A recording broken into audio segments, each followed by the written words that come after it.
Now one. Some people just know they could save hundreds on car insurance by checking Allstate first at 888-ALLSTATE or allstate.com. Like you know to check you have gas first before road tripping through the desert. Empty? Seriously? Maybe I can walk.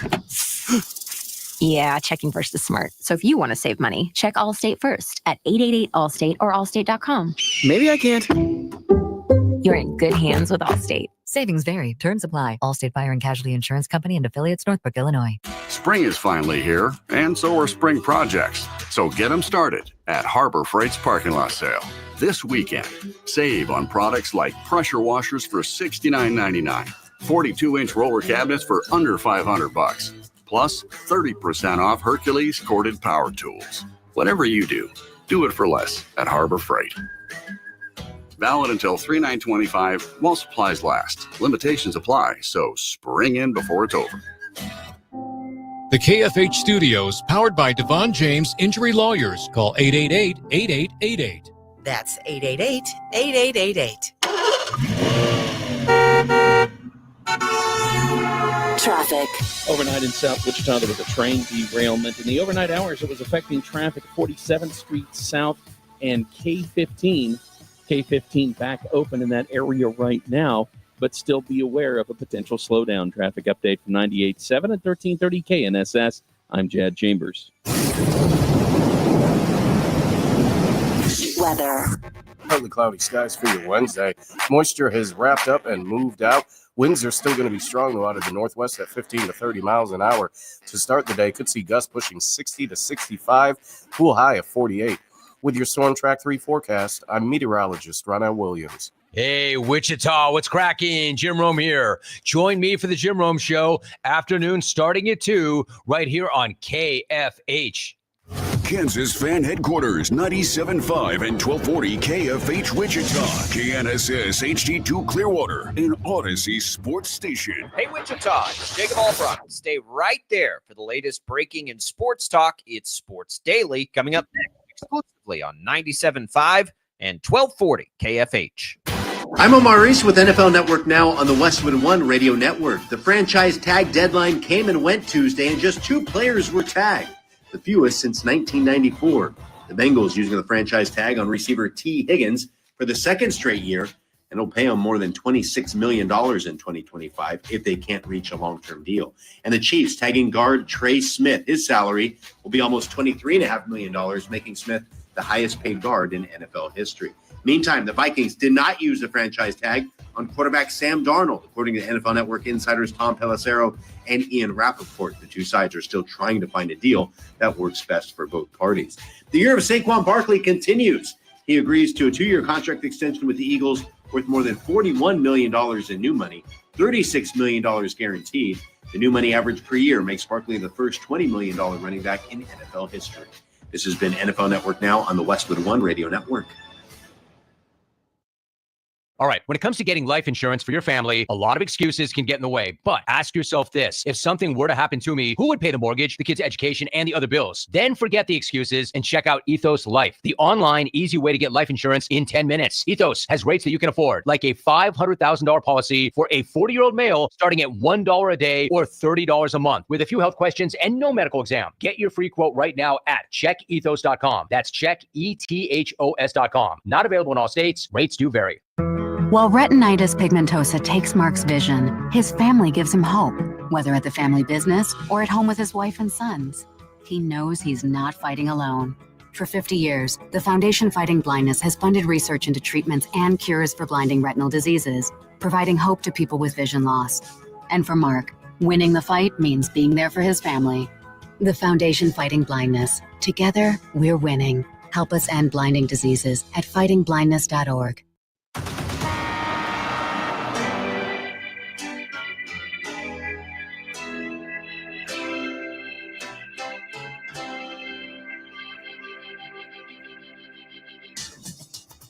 Now, from Wichita's most listened to sports radio, 97.5 and 1240 KFH. This is Sports Daily with Jacob Albrock and Tommy Kester.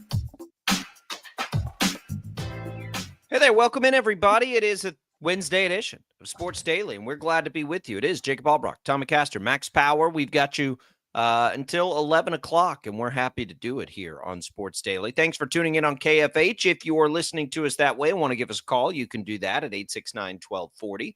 If you're listening to us on the Odyssey app right now or in the future, you can leave us your comments through our voicemail or voice messaging system. You just click that little microphone, leave us a message that way. If you're listening to us, if you're watching us on Facebook, YouTube, or X, you can, of course, just leave comments there. Thanks to those watching us, of course, as well on 12 News Connected. Glad to be here today. It is a game day for K-State, and they're heavy underdogs on the road at Cincinnati tonight. We'll explore that and what are the chances Coleman Hawkins is back. A little bit of guesswork or reporting happening yesterday on that, so we'll get into that as it pertains to the Cats. We've got our KU Insider Shreyas Laddha joining us as well in the program today. He'll be up in about an hour and a half from now. We'll talk about KU's chances in the postseason. What do they need to do? Takeaways from Houston.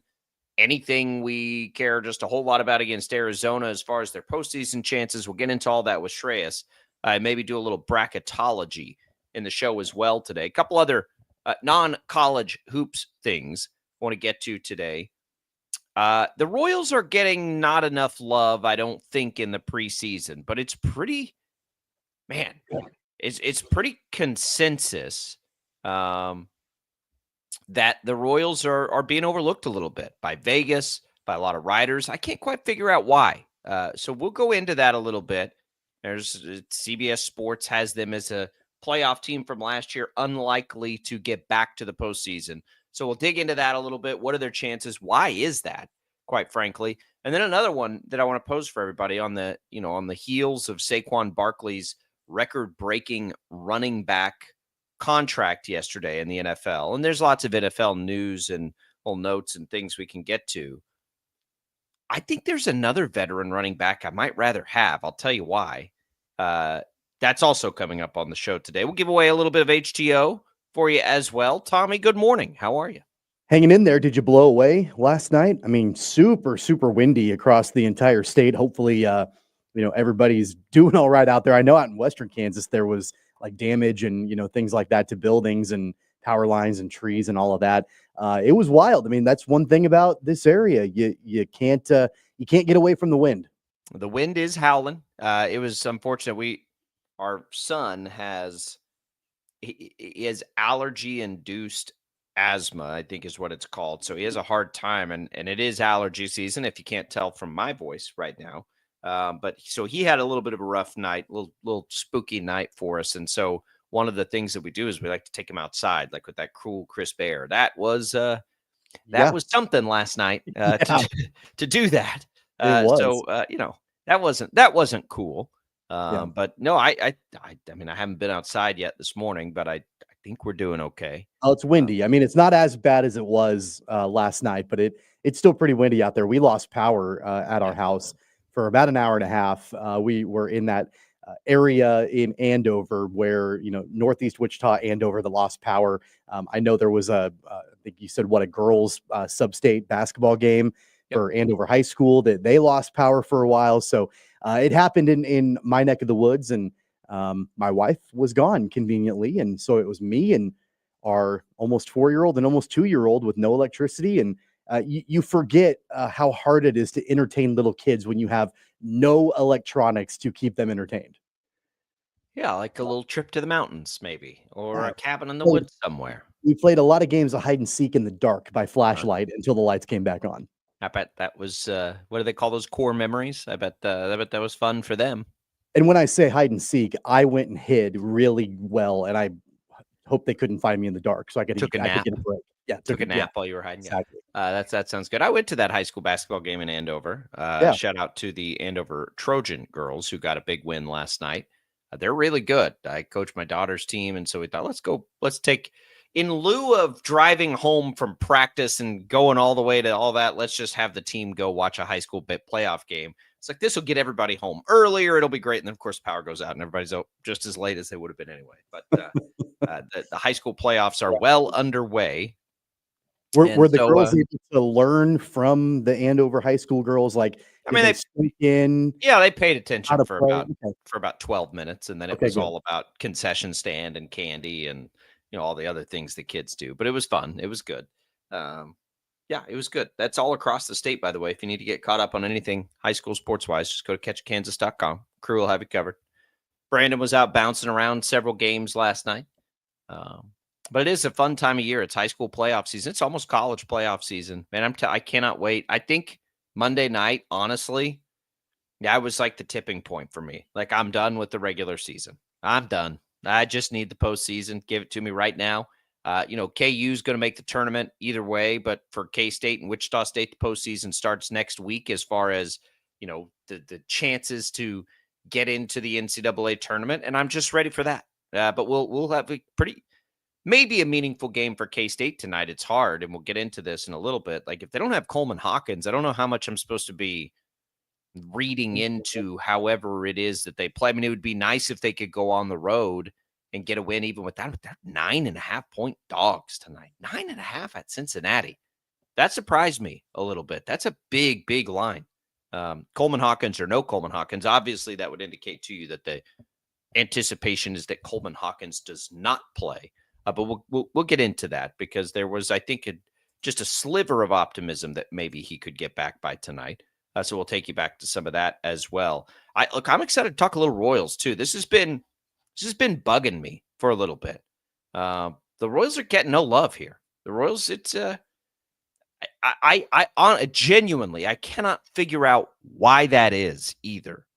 Based on the offseason that they've put together now for a second straight offseason, why it is that they're getting no love. And so I'm skimming around this morning and reading things, and I sent Tommy this. It's like, really? Like, people don't think they're going to get back to the postseason or are likely to not get back to the postseason. So we'll look at some of the futures bets with them. And then we'll go through that story that sort of piqued my interest and all of those things. So we'll have that for you as well today. Again, your calls are welcome. Our thanks to Prairie Fire Coffee for keeping us fueled up each and every day here on KFH. Put the rocks in the pockets, folks. Today, as you go outside, I looked at the hour by hour, and it doesn't look like it's letting up until tonight. Yeah. So, load them up. It's not a great day to fly a kite or take a walk or to do anything. It's been funny, by the way, to watch the progression of our producer, Max Power, over the last couple of weeks, because he's a warm weather guy. He hates the cold. That's, well known about him.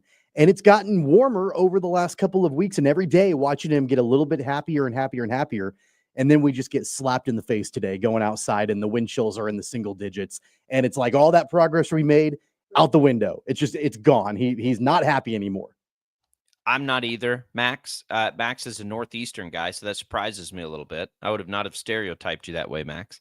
I figured you were one of those people that would tell us we're all sissies for not thinking it's great to be cold in March. So Yeah. I don't care where you're from. If you pretend like you like this weather, you're a liar. I just don't. Outside for crisp air last night. I just don't believe that anybody likes this, especially in March. All right, we'll come back. Let's start with a little baseball. It's been a while. The Royals are Rodney Dangerfield of Major League Baseball this year. We'll talk about it next.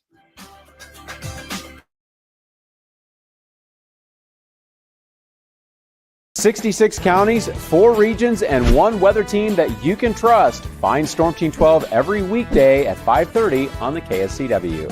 Whatever the weather and wherever you are, Storm Team 12 is zooming in, going zone by zone to give you a more in-depth look at the forecast and some science behind the storms so you know more.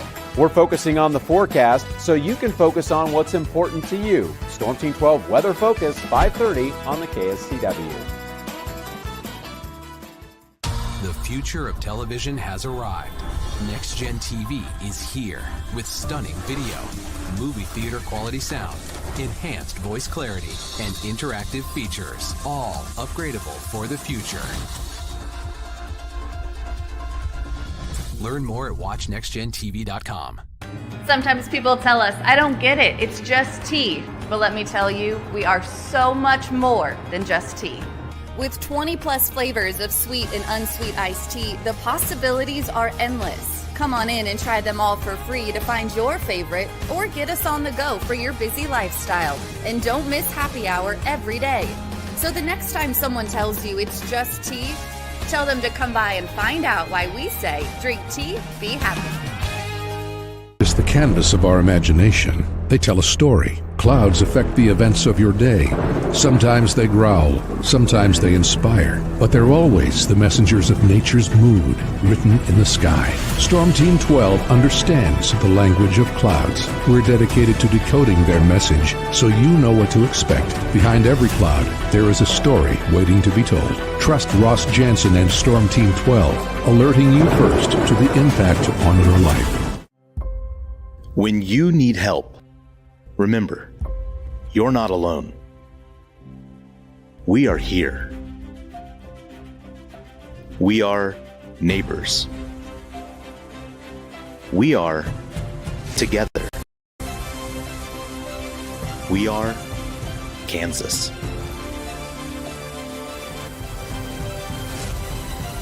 We are 12 News.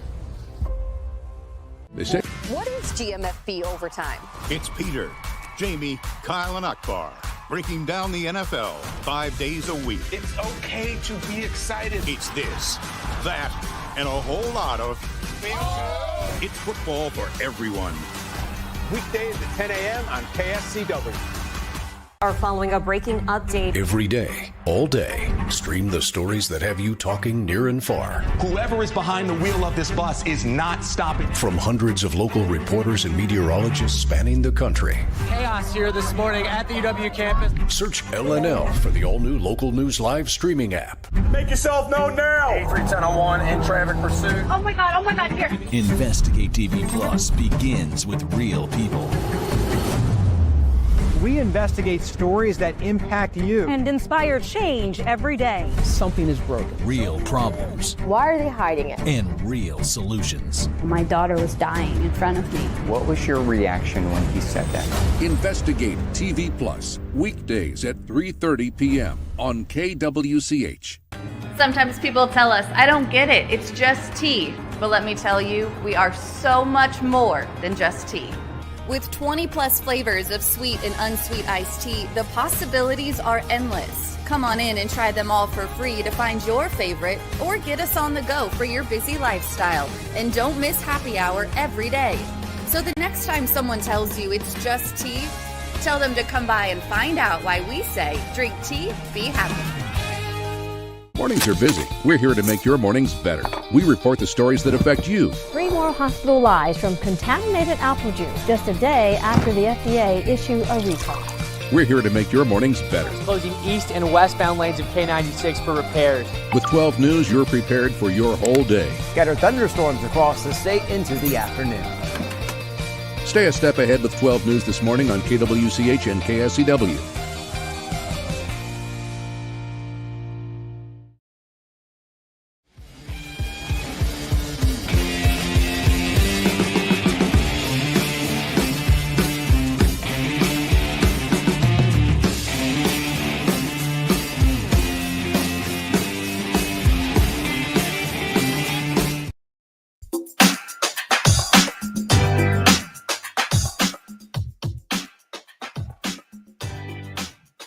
All right, welcome back, everybody. Your legend begins aboard the Disney Destiny, the all-new ship from Disney Cruise Line, sailing November of 2025.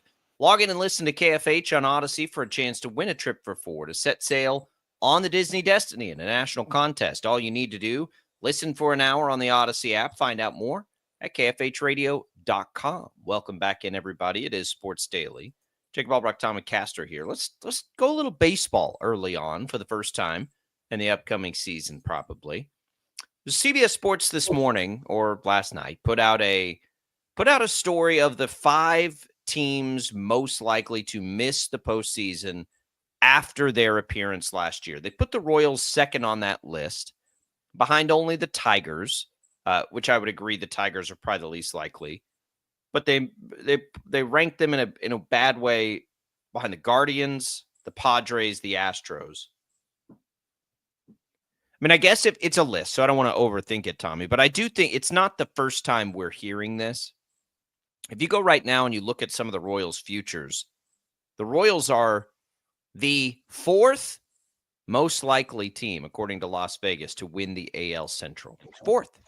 You can still get insane odds on them for the World Series. Now, grain of salt, I think the Dodgers are messing that up for a lot of people, but you can go right now and get the Royals at 40-1. 40-1 to win the World Series. You can catch them at, if you don't like the mess with the Dodgers, 15-1 still to win the American League, which is interesting. The place they're catching love as far as the betting markets is Bobby Witt Jr. A lot of places is the favorite to win the AL MVP or second favorite, which is kind of where he finished last year. So he's certainly getting love, but the Royals are not. Like, they are not getting any love after that magical turnaround last year. And so I like to look at this stuff nationally because here locally, at least for me, I've really liked their offseason. I thought the India move was risky, but then I think they've backed it up appropriately, bringing back Lorenzen, adding to the bullpen. I don't know. I don't think they're getting enough credit here for all the work they did last year, also contributing to success this year. It's like they spent all this money last year, they get all the credit in the world, and then they don't follow it up and lead the American League again in dollars spent in offseason, and everyone's like, all right, that was fun while it lasted. But I'm sitting over here like, what part of last year doesn't translate? The only risk to me, Tom, is if the pitchers take a step back or get hurt, which I think is likely. I'll be honest, I do. But it doesn't mean they can't replicate it or absorb that. I mean, they stayed relatively healthy in their rotation last year. So I thought trading Singer was risky, but they've done a nice job of creating some depth there outside of a catastrophe injury-wise. Yeah, I mean, I think that list, honestly, is hot garbage. And I texted that to you when you sent it to me. And the reason why is because the top 3 teams on this list are all AL Central teams. The AL Central in general didn't get any love on that list. I mean, and we all know, the White Sox are god-awful. So they're not going to make the playoffs at all. What does that mean? The Twins would be the only representation from the AL Central, according to that list. I mean, you've got the favorite. They're the favorite. The Guardians are, and I know they're the favorite, but like you've got 3 AL Central teams in that top 5 list. That seems unrealistic to me. Like there will be I'm sure, a second team from the American League Central that ends up making the playoffs. I just think that's a normal thing. Like that's a realistic expectation for sure. As far as the rotation is concerned, yeah, like trading Singer, they, moved away from a guy who had been in the rotation for a long time. But I think that in return with all of that, what they did was they were able to create a more balanced roster in general. They got better offensively. They got better as far as speed and on base percentage and all of that with the acquisition of Jonathan India. They found somebody who could set the table for the middle of that lineup. And did they lose a little bit in the rotation? Sure. Because Brady Singer provided you innings and he was able to get you wins and that sort of thing throughout the season. But to your point, they did back that up by being able to bring back Michael Lorenzen and, just be able to, keep that the bulk of that rotation intact going into this season. So I think that from top to bottom, they're a more balanced team than they were a year ago for sure. So I don't understand their placement on that list. I think that they are getting overlooked for sure. And I think that it's a byproduct of just a lot of times teams like the Royals just get overlooked in general. So I don't put a whole lot of stock into that article at all. As far as the betting markets are concerned, yeah, I mean, I view it as an opportunity. You can get in and get really good on the Royals, and I think that you can make some money off of that.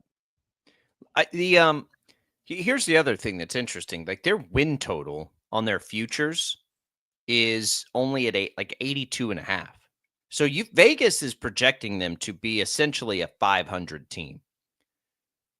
Losing Singer is a big deal, but he pitches every 5th day.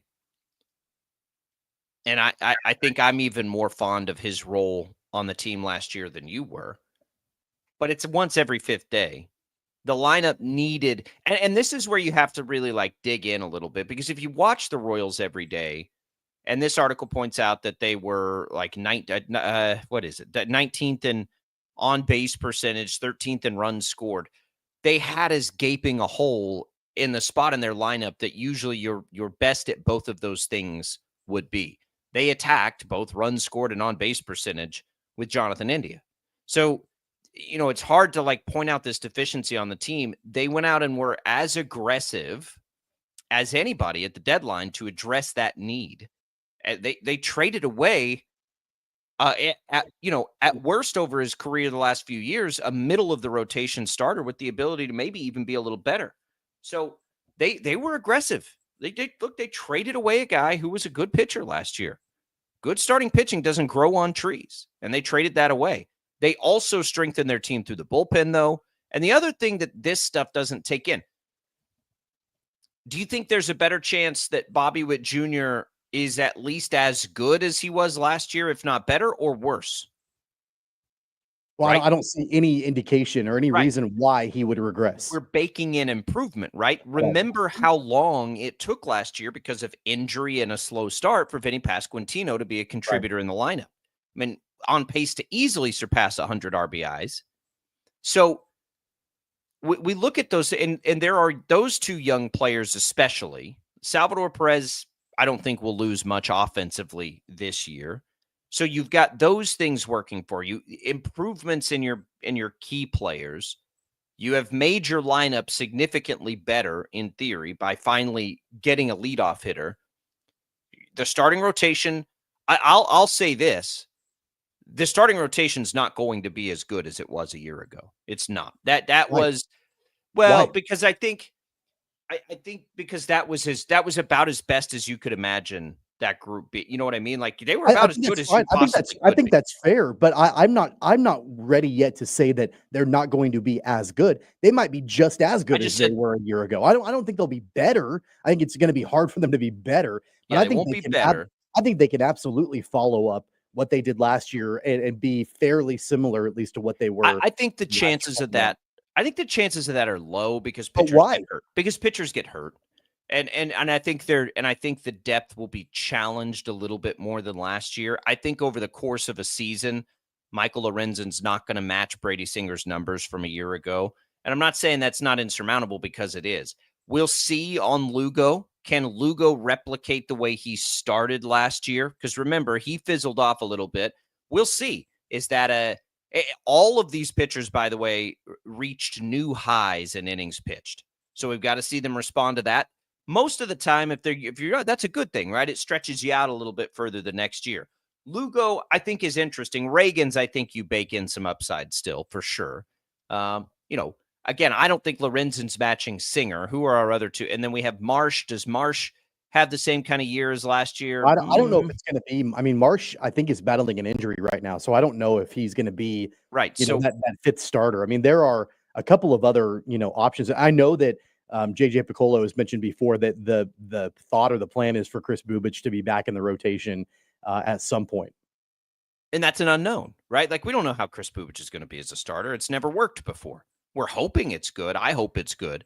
But I think when you look in totality at what that rotation gave them last year, I just don't think the chances are great. You've got Waka in there who's steady Eddie. Yeah, Waka for sure. But again, so my point with that is I don't think it'll be as good, but I don't think it'll be. I think it'll be. Here's the other thing close. too. The other thing too is that they absolutely had to have great starting pitching last year because at times, at least until the trade deadline, that bullpen was held together by duct tape. And that duct tape was in the form of James MacArthur, and they needed to have outstanding starting pitching because there wasn't just this reliability consistently from the bullpen. And now that they've got a strengthened bullpen, now that they've got some of these guys in place, and if you've got Hunter Harvey healthy and Lucas Ursig and Estevez and all these other guys that they now have in the bullpen, on top of Zerpa and, MacArthur and Long and other guys like that, then you maybe don't need to have that rotation be quite as top-notch as it was a season ago. I'll be honest with you. You don't. The only question mark for me going into this season, it's not even the rotation. I feel fine with the pitching staff overall. It's what do they do offensively at the bottom of the lineup? That's the only question mark for me because they addressed leadoff and they absolutely needed to, and they got a guy who can get on base and can steal bases and can get runs in, for Bobby Witt Jr., Vinny Pasquantino, Salvador Perez. But after that, it's an unknown. Like, can Hunter Renfroe finally get it together? Can MJ Melendez get it together offensively? What are they going to do at the bottom of that lineup to be able to give you production? Because what's going to end up hurting the Royals ultimately is if those guys at the bottom of the lineup don't produce. And then basically you're talking like, I don't know, spots 6 through 9 in the lineup are like automatic outs. And at that point, you're cutting your lineup in half. That's the only concern I have for Kansas City coming into this year. So I think it's a concern too, but again, it's one of those, I don't think that's going to be worse than it was a year ago. I think MJ Melendez won't start as cold as he did. If you like Michael Massey, we both kind of do. He gives you another option down there that, Jonathan India alleviates. And it's really, can Renfroe and Melendez start the way that they finished, I think, as much as anything else. And it's hard to imagine them as as ineffective as they were. The rotation, again, I think that asking the rotation to do what it did a year ago it's fool's gold. To me, it's pretty unlikely, but I think it's okay, right? That's the thing. Like, they had this incredible rotation. Like, there's no team in baseball that could replicate that likely year over year. That's okay because they went and they attacked in a way that almost bakes a little bit of that in, right? Like, you made your lineup better. Yeah, guys, we're not going to be able to lean as hard on a rotation. Even if we did have Brady Singer back, that's too much to ask. So what else can we do? All right, let's make the lineup better. There is not a good team in baseball with a more clear hole than the Royals had at leadoff last year. So they went and they attacked that, and they attacked it hard. The other thing they did quietly was go really, I think, improve the bullpen. Taking Bubic out of the bullpen is also risky, right? Because Bubic was so effective there for them late in the season in key games. But you got to remember, Hunter Harvey, we anticipate will be healthy, for most of the way. But they've added Ursig. They went out and they got Carlos Estevez, who's a big deal. That's a big deal last year, yeah. Right? And then you've got James MacArthur back, who could settle back into a role. Schreiber was effective for them, and Zerpa was effective for them. They've got 5 or 6 bullpen guys right now that they feel like they can count on in a game in which they're, tied or leading. I think back to last year going into the season, Tommy, and I mean, let's be real honest about it. We thought they probably had 1, maybe 2. Yeah, you're right. The bullpen is significantly better. It is. And that helps the rotation a great deal. And there's depth in that bullpen as well, which, if you have a situation where one of those guys, let's just say it's Hunter Harvey again, because he was injured for a good part of the time that he was with the Royals last year. Let's say the back issues flare up again. It's not like, oh God, what are we going to do? Like, they've got a couple of other guys that can step in. They've got depth in the late inning situation. There were so many times last season that whether it was Lugo or Reagans, Waka at times would dazzle, through 6 or 7 innings or whatever. And you're just like, man, I hope the bullpen can hang on to that. Man, I hope that they can put it away. Just, because remember all the times with MacArthur that we talked last year where, I mean, he, out of necessity, the Royals had to lean on him. They didn't have anybody else. And he was a roller coaster type pitcher. He always has been. And it was stressful, right? So now you've got Ursig, you've got Harvey, you've got Estevez, and you can kind of, I think, mix and match them depending on the situation. I don't know. And maybe Matt Quatrero has a plan in place for this. I don't know if he does or not, where, it's going to be set roles like Estevez will be our guy in the 9th and Ursig will be our guy in the 8th and like whatever. But I think it might even be more valuable to just say, look, depending on the situation, depending on who we're facing, what part of the lineup, how much rest you've had, that sort of thing. It may be a mix and match type thing as far as deploying these guys in the bullpen out there to get you the results you desire. And that's a luxury. There are not a lot of teams in Major League Baseball that have probably 3 bona fide guys that could, in theory, close out a game. For sure. In Ursig, in Harvey, in Estevez. And honestly, you could probably throw James MacArthur in there as well as like a backup plan if you need to. Yeah, in a pinch. I think so. I think you can in a pinch for sure. And here's the other thing. In Major League Baseball then have 4 guys that you could throw out there to close out a game. it shrinks down a game and helps your starters. So I think a few things are happening. The AL Central is good and competitive. Again, that's a part of it, but it's just like I think people think it was a flash in the pan, but the reality is, if you dig a little bit deeper, most of the things that they did last year were not 1-year things. The trades, the free agent signings, they were all sort of 2-year things. And this is the second of those years. Next year, who knows what's going to happen with the Royals. But this year, all those pieces are still in place. And Tommy, the other thing to factor in, if you're thinking about futures and betting, if the Royals are in the mix, they're going to be aggressive at the trade deadline. This is not a year for them to punt, right? This is a year for them, again, to push all their chips in a little bit and think about it that way. Right now, BetMGM has the Royals as the 10th, 1-0 likeliest team just to win the American League. I'll ask it to you this way. Are you taking, and I'm just going to take them in order. You tell me if you take the Royals over any of these teams. Yankees. Yes. Then you've got the Royals as the AL favorite because the Yankees are the favorite right now. Yeah, I mean, because the Yankees, I don't think, got better this offseason. And that's who they played in the ALCS. Yeah. I think I would still say the Yankees. Orioles, and I know they beat the Orioles. I probably still say the Orioles because they have so many young ascending players. There's a real good chance. The Yankees lost Juan Soto. Like, they didn't get better this offseason. I think they got a little better in the rotation. But they were outstanding last year. Astros, and here's where I'll cut it off. So if you've got it up there, I ain't taking the Astros over the Royals or the Red Sox or the Rangers, my Rangers, or any of the AL Central teams or the Mariners. And that's where you have the Royals behind all those teams. So I'll concede Yankees and Orioles. But that's it. Like, I'm not taking the Astros over the Orioles right now. The Astros have a lot of question marks. And so to me, they're like, when you talk about the completeness of a team, the Royals are as complete as anybody. And they're just not getting the credit. They've got an ace in Cole Reagans. They might have 2 aces, right? They've got what should be one of the better bullpens now in the American League. And they have, I'm telling you, I would not take anybody's top 4 hitters over the Royals. Certainly in the American League, maybe the Dodgers, but that's it. Like, that's the list. The only thing I'm concerned about is what happens after the top 4 in the lineup. If you got a table setter, it might not matter. They didn't have anybody down there last year either, and they were still middle of the road. India's got to make them better. All right. I wanted to get that off our chest. You can chime in and comment on it too. We'll come back. We'll talk about this Saquon Barkley contract next.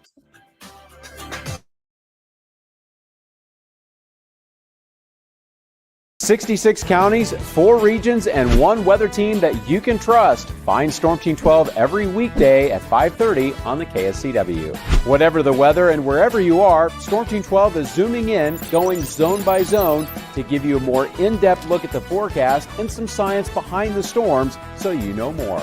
We're focusing on the forecast so you can focus on what's important to you. Storm Team 12 Weather Focus, 5:30 on the KSCW. The future of television has arrived.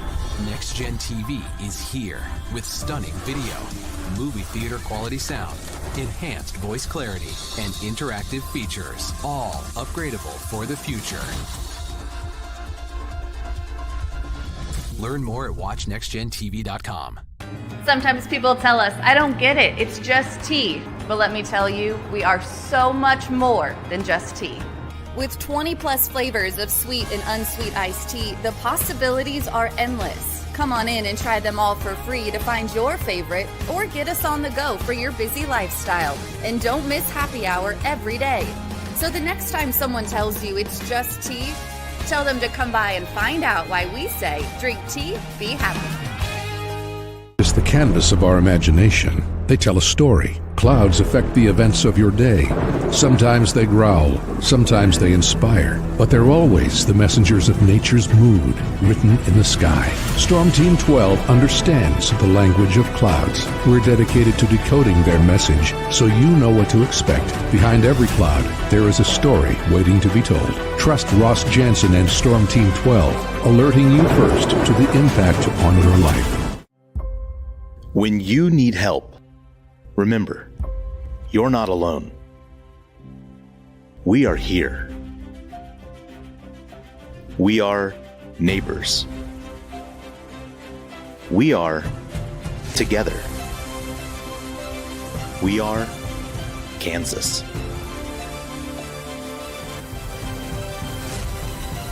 We are 12 News. They say What is GMFB overtime? It's Peter, Jamie, Kyle, and Akbar breaking down the NFL 5 days a week. It's okay to be excited. It's this, that, and a whole lot of It's football for everyone. Weekdays at 10 a.m. on KSCW. Are following a breaking update. every day, all day, stream the stories that have you talking near and far. Whoever is behind the wheel of this bus is not stopping. From hundreds of local reporters and meteorologists spanning the country. Chaos here this morning at the UW campus. Search LNL for the all-new Local News Live streaming app. Make yourself known now. 310-01 in traffic pursuit. Oh my God, here. Investigate TV Plus begins with real people. We investigate stories that impact you. And inspire change every day. Something is broken. Real problems Why are they hiding it? and real solutions. My daughter was dying in front of me. What was your reaction when he said that? Investigate TV Plus, weekdays at 3:30 p.m. on KWCH. Sometimes people tell us, I don't get it, it's just tea. But let me tell you, we are so much more than just tea. With 20 plus flavors of sweet and unsweet iced tea, the possibilities are endless. Come on in and try them all for free to find your favorite or get us on the go for your busy lifestyle. And don't miss happy hour every day. So the next time someone tells you it's just tea, tell them to come by and find out why we say drink tea, be happy. Mornings are busy. We're here to make your mornings better. We report the stories that affect you. 3 more hospital lies from contaminated apple juice just a day after the FDA issued a recall. We're here to make your mornings better. Closing east and westbound lanes of K96 for repairs. With 12 News, you're prepared for your whole day. Scattered thunderstorms across the state into the afternoon. Stay a step ahead with 12 News this morning on KWCH and KSCW.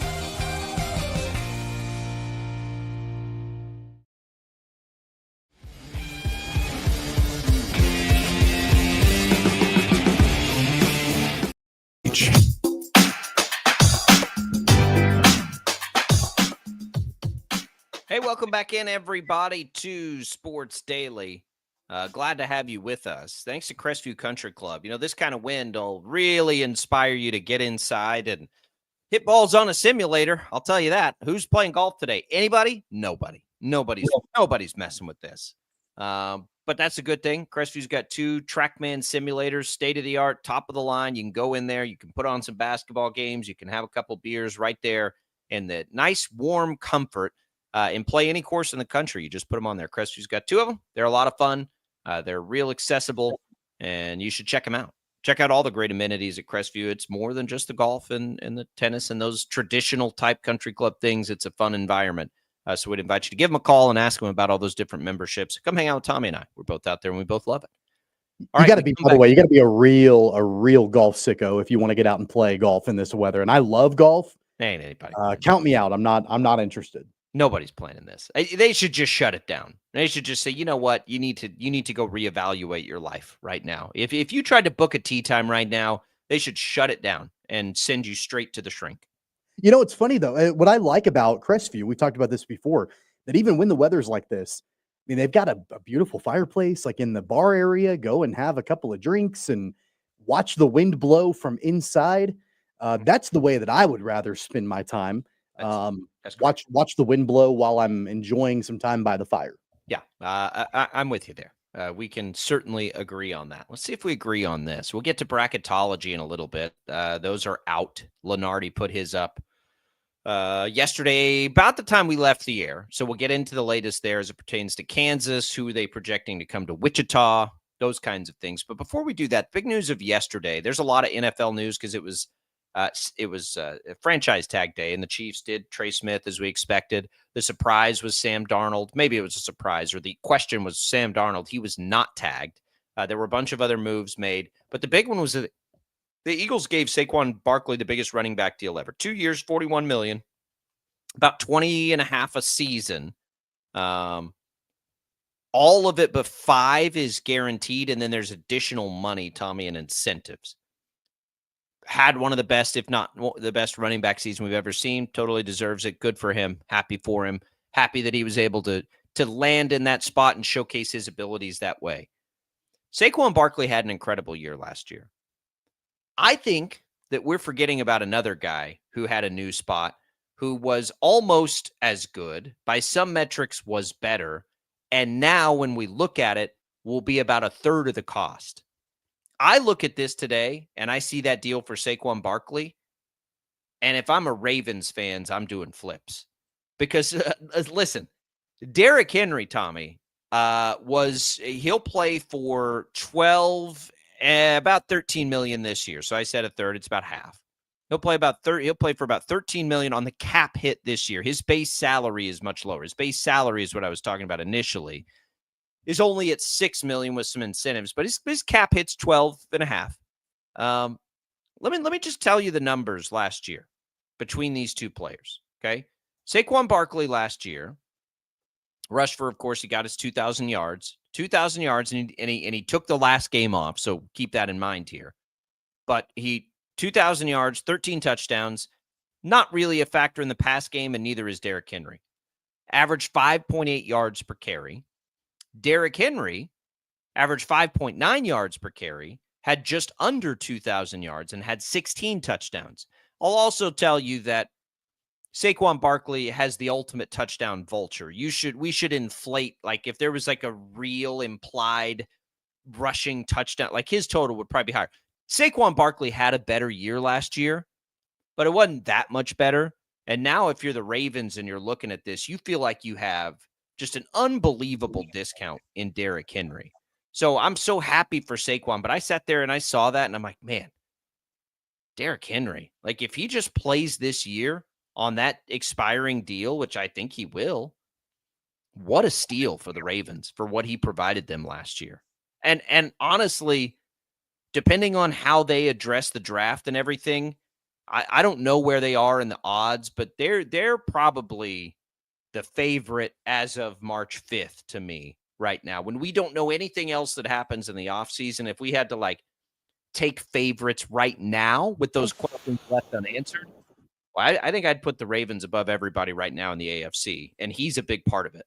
The only caveat that I will make between the deals of Saquon Barkley and Derrick Henry is Derrick Henry is 3 years older than Saquon Barkley is. Oh, sure. Right? So like I'm Do you think that'll matter next year? No. I don't think it's going to matter like this coming season. I think that a 2-year extension, we might be talking about, Derrick Henry on the other side of, that hill and maybe declining somewhat, although I don't know. I mean, I feel like, he's been able to persevere even after the age of 30. He's 31 now, and he's still producing at a high level. But I think inevitably, eventually you'll see him, start to decline. So Saquon Barkley obviously is getting an opportunity to cash in at age 28 for 2 more years. And then, of course, the Eagles will then evaluate, and every other team in the country will evaluate also his value at his age 30 season, which is when that contract for Barkley will be up. So, yeah, I mean, I don't disagree with you as far as the value that the Ravens are getting for Derrick Henry this coming season, knowing what the Eagles are paying now for Saquon Barkley. Don't disagree with that whatsoever. But, I mean, I do think the caveat, obviously, is that Henry is 3 years older and 31 at this point, and inevitably we'll start to probably see his skill set diminish over the years. And I don't think, by the way, either of them are very ripe for a letdown season, outside of injury, of course, next year. I think they'll both be just as effective. So then we look at that kind of money being pushed around. It wasn't that long ago that we talked about how running backs never got paid. And then we saw Christian McCaffrey get paid. And then we saw Josh Jacobs get paid. And then Derrick Henry didn't get paid nearly enough. Now we see Saquon Barkley get paid, where you better believe we're going to see Jahmyr Gibbs get paid. Better believe we're going to see Breece Hall get paid. There are a lot of young. Bijan Robinson will likely get paid at some point. And so I talk about this all the time, and the league, the NFL is so different year to year, and there are different trends, and it's almost always a reaction to whatever was happening in the recent. So now we enter this, and like now there's this The teams have never run the ball more, right? Why? Because teams are playing defense to take away the pass. We've got a draft-heavy running back class by all accounts coming in. And here, let's bring it back to the Chiefs. Do you think the Chiefs are comfortable going into next year with Isaiah Pacheco coming off an injury? Because I don't think that that's the case. And I do, like, I don't think I subscribe to the Chiefs are going to take an early running back, which is a pretty, prevalent theory for a lot of fans. Like, there are a lot of people that think the Chiefs may attack it early. I don't think they'll attack it early, but I think they'll attack it earlier than they have traditionally here post Clyde Edwards-Helaire, which is to take somebody either undrafted or at the very end of a draft. I wouldn't be surprised at all to see the Chiefs use some draft capital. Let's say in the first, let's call it the first 4 rounds. What about a guy like DJ Giddens, one of the darlings of the combine?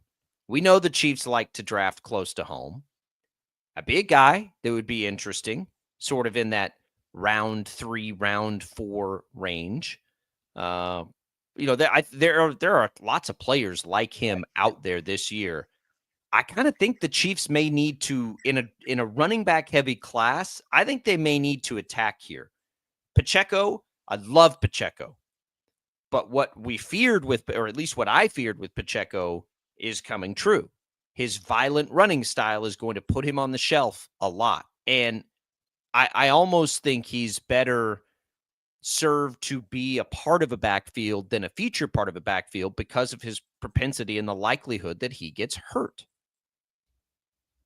I think that there are a handful of running backs out there that I think the Chiefs could take a look at in the draft. And I go back to when they did draft Clyde Edwards-Helaire, and that was shocking at the time when they used pick 31 or 32 on Clyde Edwards-Helaire. That was shocking at the time because I don't think anybody saw that coming, and I'm not sure that it was really necessarily needed at that spot, at least for them to do that.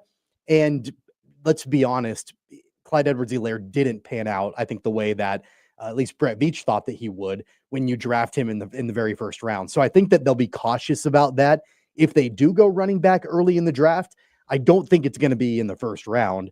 It could be second, third, fourth, somewhere around there that I could maybe see them taking a swing. I've seen names that they've been linked to, like Quinshad Junkins from Ohio State, potentially is a guy in the projected late third, early fourth right now. Third or fourth round. I've seen him be speculated that the Chiefs are, interested in him potentially.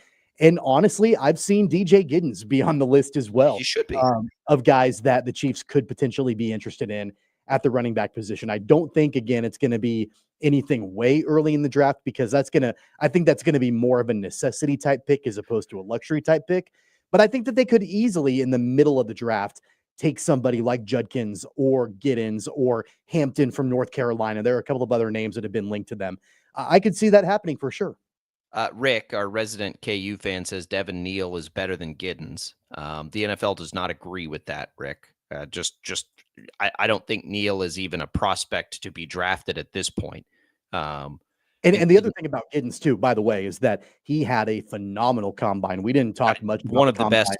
He had one of the best performances, and not even just from a running back, like just in general. Yep. He had one of the best combine performances out of anybody that was there.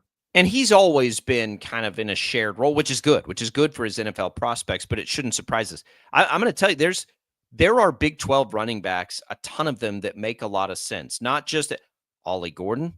Chiefs aren't afraid of that. Chiefs aren't afraid of a dude that's made a couple mistakes. RJ Harvey, didn't have really a good combine, by the way. What's that? Ollie Gordon did not have a very good combine. Okay, that's good. I didn't see that. RJ Harvey, though, at UCF is in that range. Corey Kiner out of Cincinnati's in that range. Cam Scadabo's in that range, so right there and Taj Brooks are in that range. I love the idea of Taj Brooks. I'll tell you that he's actually graded a little bit slightly below the one I'm looking at right now, DJ Giddens. Scadabo, Giddens, Taj Brooks are all kind of in the same range. Harvey, Gordon are a little bit higher. And so is Corey Kiner, which I thought was interesting. But I got to tell you, as somebody who voted on the all Big 12 teams this year, running back was insanely hard. There were so many good ones in the Big 12 this year. that's interesting because I think it translates. I think, and I don't know what that looks like at the next level, but it does highlight and emphasize the fact that this is a loaded running back class, and the Chiefs, they would probably be well served to take advantage of a loaded class. I really do think, because I think, and everything's relative, right? The Chiefs taking a third or fourth round running back, you got to take, Clyde Edwards-Helaire out of it a little bit, which was sort of a perceived need, and they just kind of didn't. I don't think they kind of liked anybody there. Remember, it was because the story's been told so many times. It was Patrick Mahomes texting Brett Veach saying, "Go get Clyde Edwards-Helaire." Yeah, and I don't think that was the only thing that Right. That was certainly a large piece of it. But I don't. But the point is, I don't think you roll into next year with just Pacheco. I don't. And as nice a story as Kareem Hunt was, they need more explosiveness in their run game. That Isaiah Pacheco can be what Kareem Hunt was, right? Your smasher, your pick up a couple of yards. And I love Isaiah Pacheco. I think the longer he plays, the more likely it is that he gets hurt. Go get you one. I'll stamp it. I'll rubber stamp it. I'll endorse it. Go get you a running back in the third or fourth round. I'm totally on board with it. There are lots of them. And as we saw with, the Eagles and everybody else, it's got to be a big part of what you do, especially when you're trying to protect Patrick Mahomes. We talked about that till we were blue in the face last year, because the league it's just trending that way. They're taking away the deep passing game. So you better be able to do it, because the defenses are going to defend you that way. And if we remain, there is almost no scenario where we don't go into next year with major questions on the offensive line for Kansas City. Running the ball helps, right? That's the way to do it. All right, we'll come back. Let's look at some bracketology. We've got Shreyas Laddha, our KU Insider, in next hour as well. And we'll get you ready for K-State later tonight. It's all coming for you in hour 2 of Sports Daily.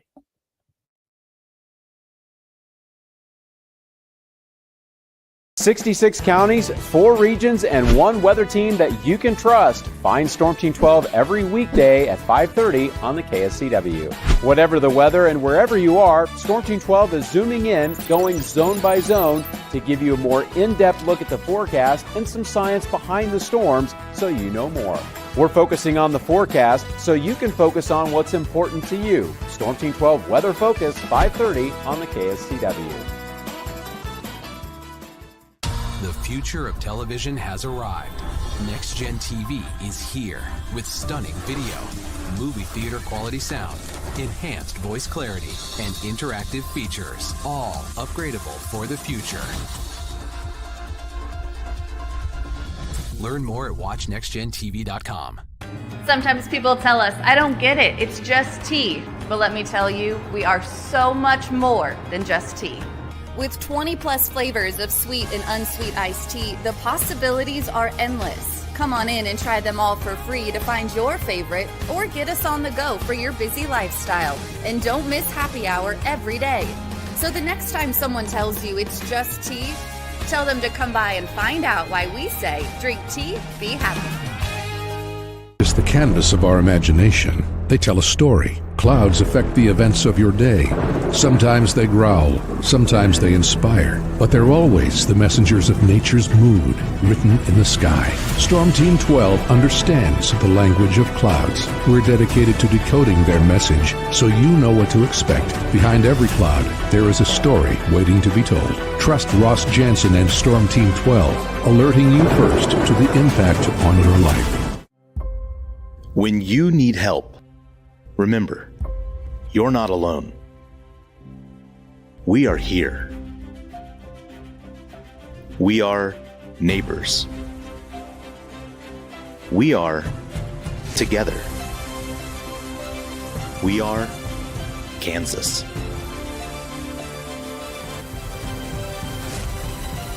We are 12 News.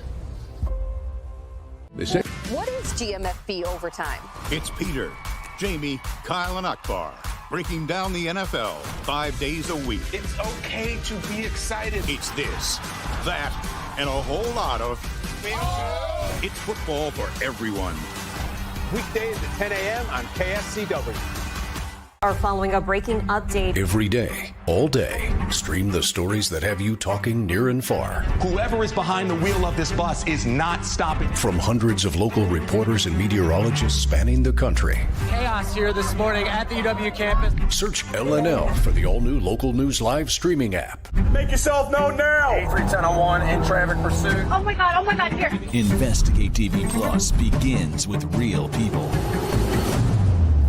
We investigate stories that impact you and inspire change every day. Something is broken. Real problems. Why are they hiding it? And real solutions. My daughter was dying in front of me. What was your reaction when he said that?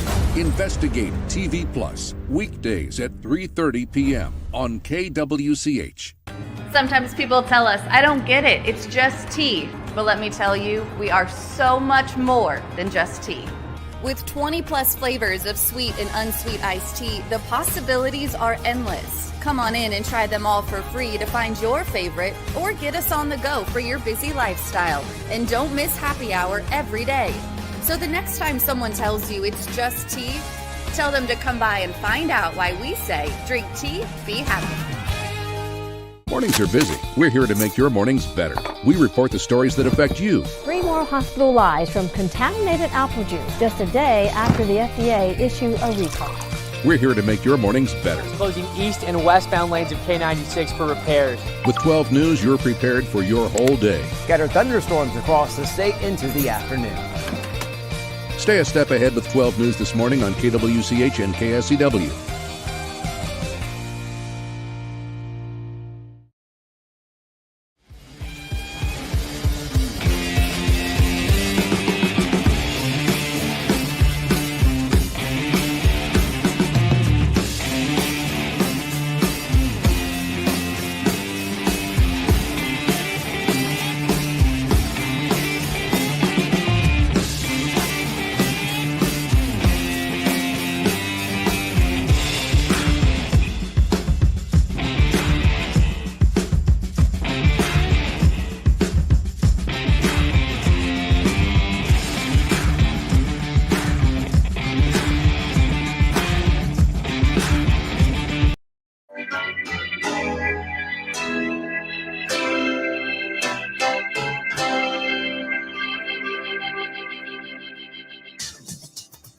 Now, from Wichita's most listened to sports radio, 97.5 and 1240 KFH. This is Sports Daily with Jacob Albrock and Tommy Kester.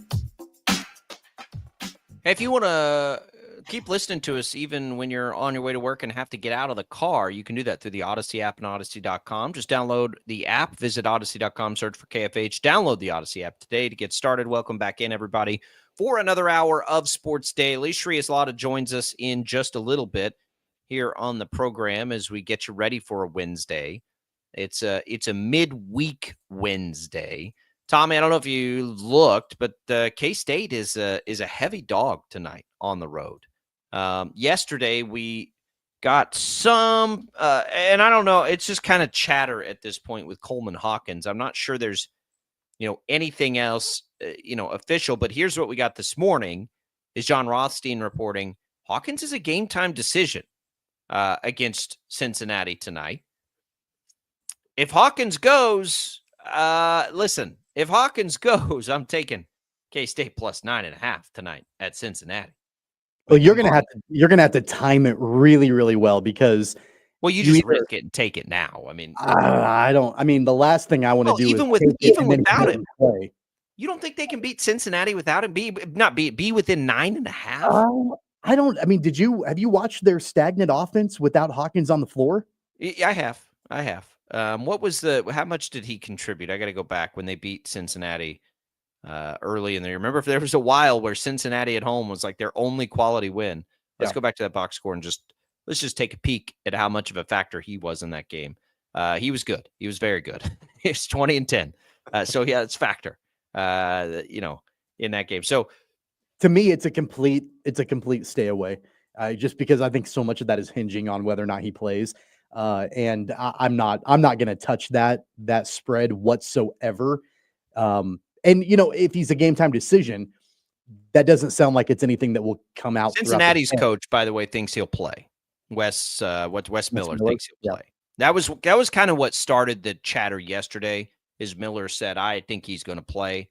And then you saw a couple other people say it looked like more like a game time decision. And now you're getting the reports out this morning that it does look like it's a game time decision. I think there were some people afraid Coleman Hawkins may not play the rest of the year.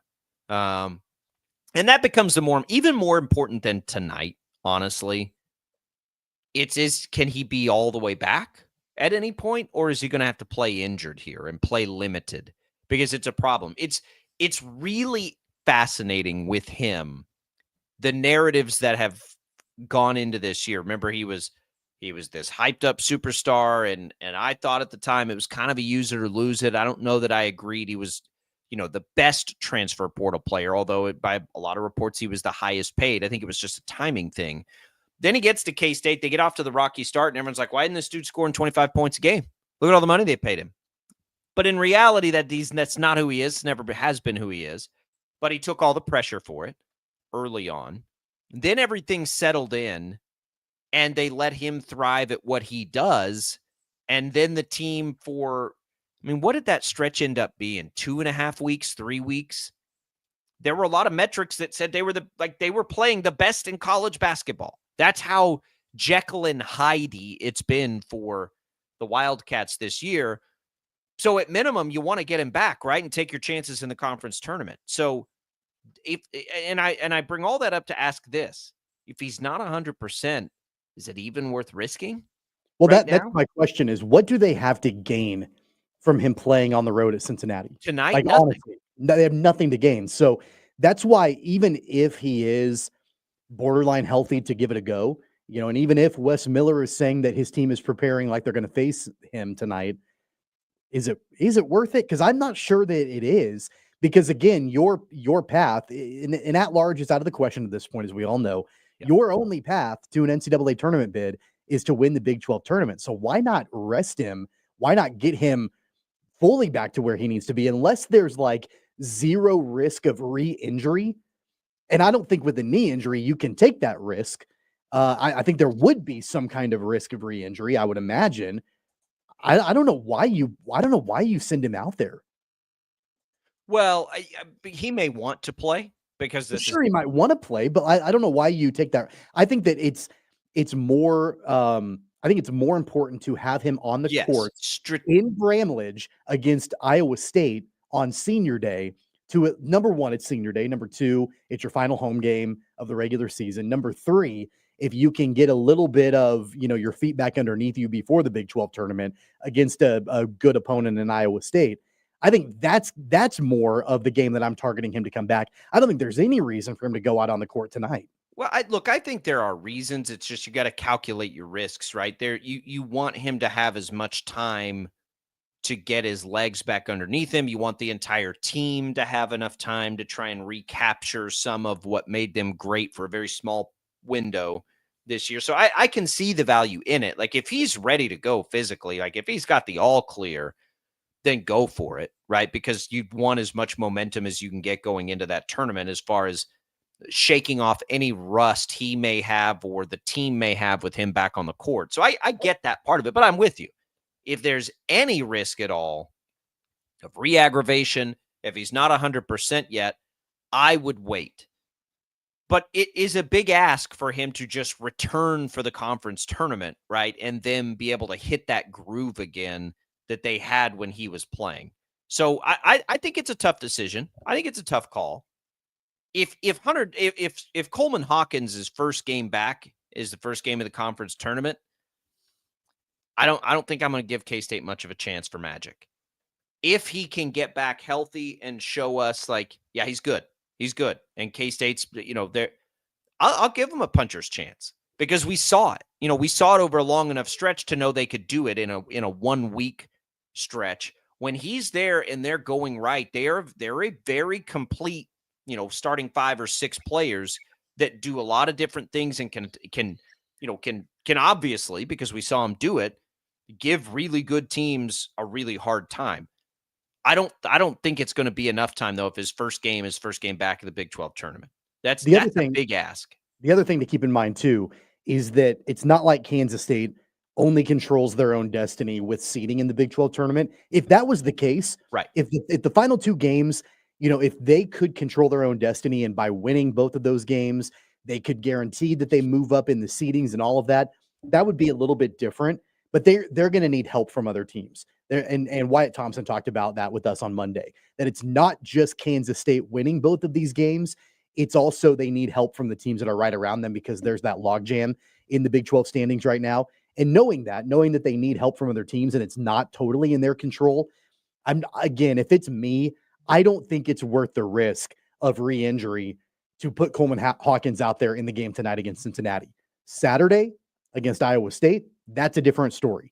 I would absolutely, if I can get him ready to go for that game and get his feet back underneath him with one final regular season game at home before the Big 12 tournament, that's more crucial for me to get him ready to go in that particular game than it is the game tonight at Cincinnati. And I mean, what if he and your trainers are telling you 100% he's good to go? I assume at that point you don't have any issue with him. Well, sure. I mean, I don't know what those conversations are, but if there's any kind of question whatsoever, or if he's even like if he's 90% as opposed to 100%, I'd rather give him 2 more days, to just get ready to go for I think I agree. The finale.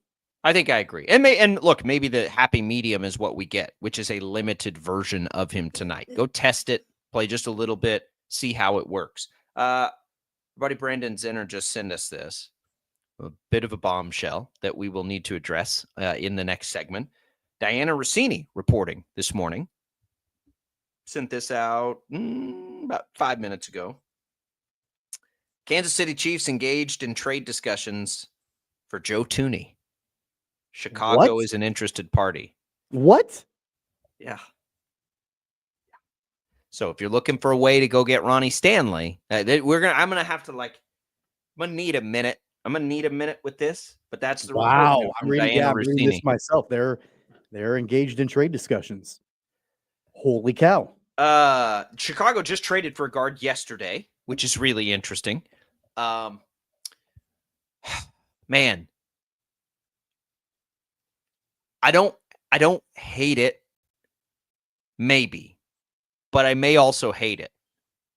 This is interesting, as is it the Chiefs. So forgive us for, trying to think about this and react to it as it comes down. But Diana Rossini of The Athletic, a great NFL reporter. Man, I guess Joe Thuney's on the block. And if Joe Thuney's on the block, it would tell me 2 things: that somebody's willing to overpay for him and that they are willing to get that money back. Let me put it. Here's my absolute hip shot reaction as we go to break, and then we'll spend some more time with it. Here's my hip shot reaction, Tommy. If the Chiefs trade Joe Thuney, they will sign Ronnie Stanley. How about that? I don't disagree with you. It's going to be a high profile left tackle that they'll go and get, and it's probably they could trade for somebody. But yeah, I mean, I think that's probably that's a relatively realistic expectation if you're going to move away from Joe Thuney. I'm looking at his current contract. So remember, he signed that 5-year, $80 million deal back in 2021. In 25, he'll earn a base salary of almost $16 million. Yeah, $16 million is his salary for 2025. They'll be able to get the money. We'll come back. We're going to react to that. We'll see if we still have time for bracketology. We'll do it all next on Sports Daily.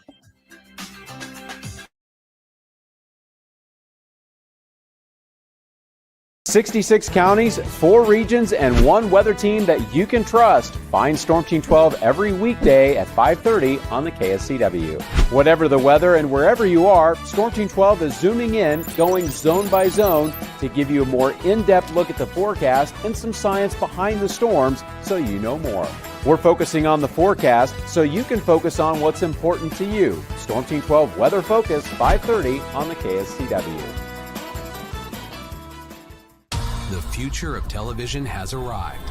Next Gen TV is here with stunning video, movie theater quality sound, enhanced voice clarity, and interactive features, all upgradable for the future. Learn more at watchnextgentv.com. Sometimes people tell us, I don't get it, it's just T. But let me tell you, we are so much more than just tea.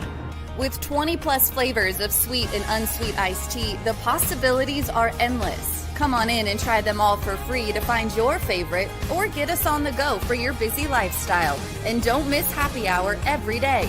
So the next time someone tells you it's just tea, tell them to come by and find out why we say drink tea, be happy. It's the canvas of our imagination. They tell a story. Clouds affect the events of your day.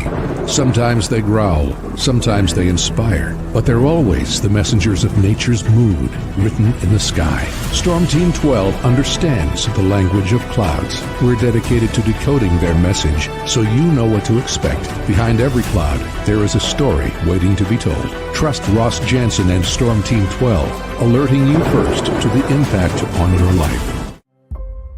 When you need help, remember, you're not alone. We are here. We are neighbors. We are together. We are Kansas.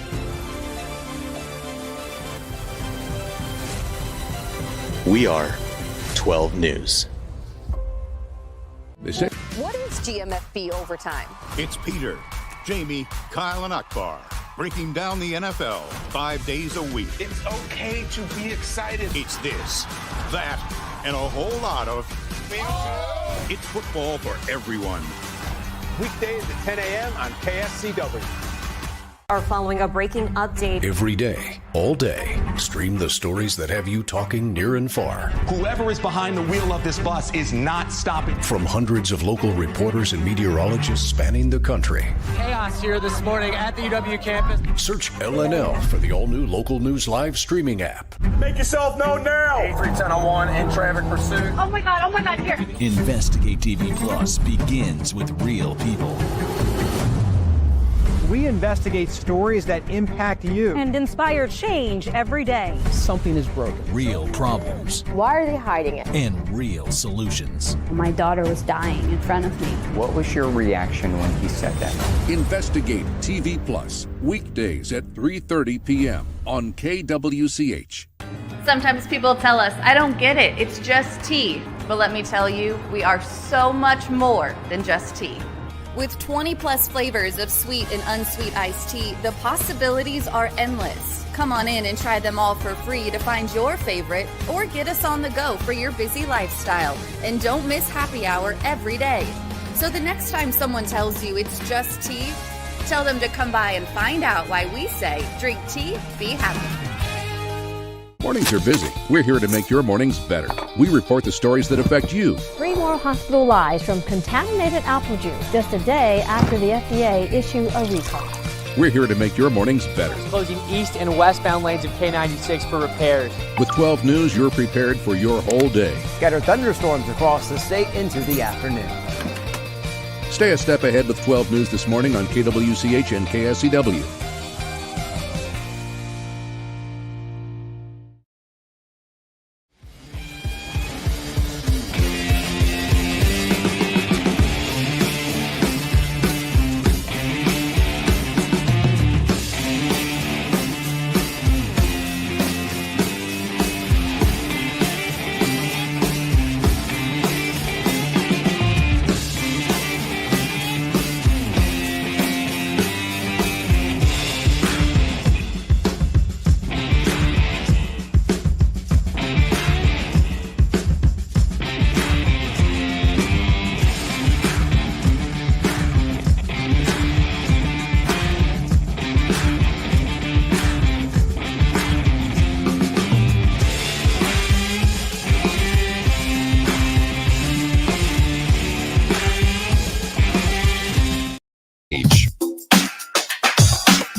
Okay, we're back, and we're going to unpack this this big news there in the last couple of minutes. Diana Rossini of The Athletic reporting that the Chiefs are engaged in trade talks with Joe Thuney. Before we do that, you got a chance to win some HTO right now. More than 26 flavors.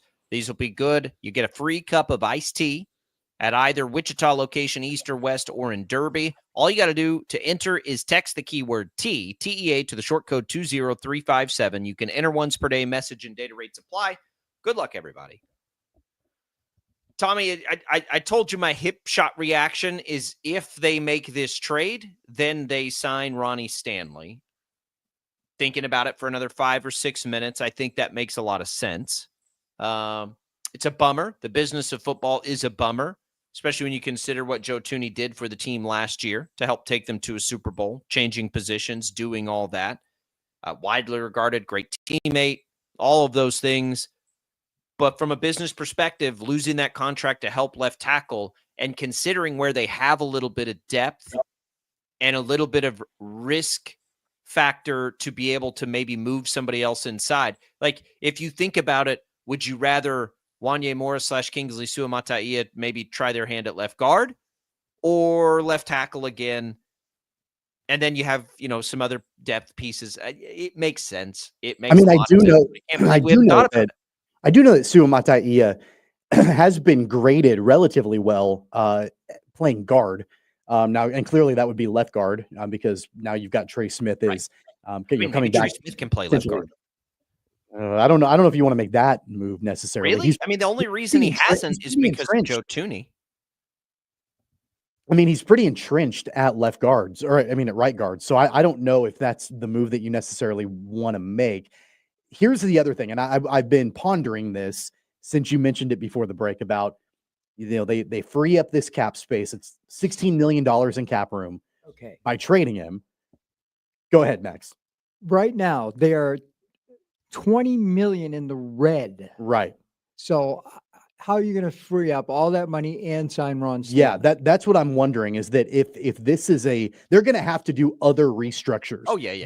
They will. This isn't the only, this is to get them at least closer back to, in the black before they can then go to some of these other guys, probably Mahomes and, other guys like that to restructure their contracts.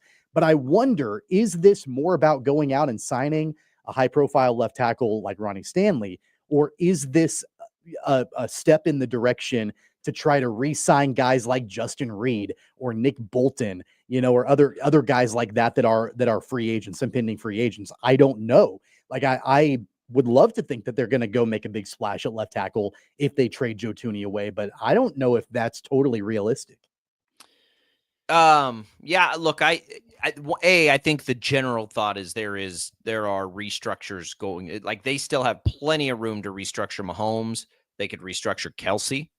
And if you think about Kelsey playing like a 1-year deal, which I think most people do at this point, can't you just guarantee Kelsey's contract through a bonus and free up some cap space that way? And Chris Jones could do that too.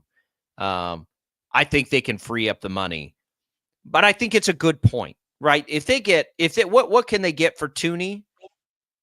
Probably a third at worst, maybe a second, right? I think that's reasonable. A third, maybe a second. And then you package that up to move up in the draft. I think it's possible. The problem with that proposition for me now, Tommy, is okay, you're going to go do that. Now, though, your entire left side of your line, in theory, is a question mark. Right? You've got a rookie out there at left tackle. Who knows what you're doing at left guard? I'm not going to say I wouldn't be on board with it because I would be on board with drafting a high pedigree left tackle. But now if you don't have Joe Thuney there to help that left tackle, if you're that's also a little, that's interesting. It's interesting. Joe Thuney is as proven a commodity as there is at left guard. Make no mistake, trading him away is risky. I don't think this is something where the Chiefs are looking further than anything but next year. You don't tag Trey Smith if you don't have the anticipation to make be expecting a Super Bowl this year. The other possibility here is that it frees up enough money to get Trey Smith on a long deal, right? And then that frees up your money. Right now, Trey Smith accounts for $21 million against the cap. Yeah. Well, if you free up the Thuney money and you put Trey Smith on a 2 or 3 year deal, he ain't going to cost you $20 million on the cap this year. They'll backload that deal. So that's another possibility too. Or there are so many options that they can do. They're just freeing up money so they can work on a Trent McDuffie extension, a George Karlaftis extension. They got a lot of work to do. I don't know. I don't think that they would say we can get Tooney replaced with what we've got and we approach left tackle the same way and use all that money to bring back our defense, or use those draft picks to retool the defense because we know ultimately we're going to have to watch some really good players walk. I mean, there are so many possibilities that they could use $16 million for, but all of them leave a massive hole on an already shaky line, right? Like that's the reality.